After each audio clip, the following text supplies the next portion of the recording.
Hey, I am at Playlist Live in Orlando, Florida. It is a YouTube convention, and I'm here partially because of my own independent YouTube thing that I do, but I'm also here covering it for Fuse, interviewing YouTube musicians, trying to get to the bottom of what YouTube music is. Now, I've always been fascinated by the thought of where media generally is going, but being here and interviewing these artists that have made their career out of the internet has made me more curious than ever about specifically the future of music. Now, the traditional model for musicians is one where, as soon as they begin growing a following, they sign on with a record label, and the record label provides lots of promotion and money to record an album, and in exchange for that, the record label takes a significant cut of whatever the musician makes. Being here, though, interviewing YouTube artists, I've been struck by how many of them, pretty much all of them, are bucking that traditional model. They're not signing with record labels, not because they're actively opposed to record labels, but just because they don't need them. They don't need promotion to build a following. They build their following on their own, on YouTube. They don't need to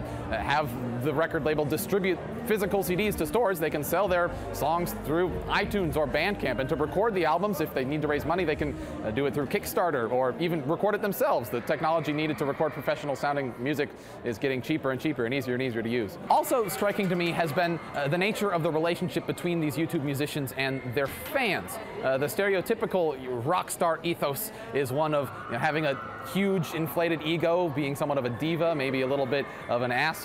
I mean, that's not true of all traditional musicians, but even for the nice traditional musicians, there's usually some degree of distance between themselves and their fans. In my experience, rather than trying to put distance between themselves and their fans, YouTube musicians actually go to great lengths to provide their fans with as much insight as possible as to who they are as a person, whether that's through Twitter, or many YouTube musicians are also video bloggers.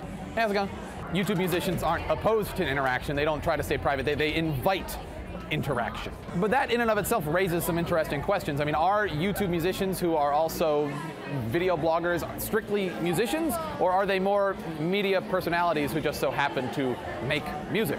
Although on the other hand, it is important to note that, while these YouTube musicians do have very real, very large followings, their followings aren't quite on the same order of magnitude as the Lady Gagas and the Bruno Marses of the world. If and when YouTube musicians begin seeing fame on the superstar scale, perhaps the distinction between them and traditional artists in terms of how much fan interaction there is will begin to blur. I mean, it already happened somewhat with Justin Bieber. But maybe not. Maybe there's something about earning your fans at a consistent, gradual rate rather than, getting a big break and becoming a superstar overnight. So I'm going to end this with two questions. First of all, do you think that there's something genuinely different about YouTube musicians as opposed to traditional musicians, or is that all just happenstance? And second, how do you think record labels need to adapt in order to guarantee that they have a future in the face of all these independent internet publishing tools? Join the conversation, post a comment, let me know what you think, and for a playlist of every episode of Music Nerd Ever, click right here, and to subscribe to Fuse on YouTube, click right here.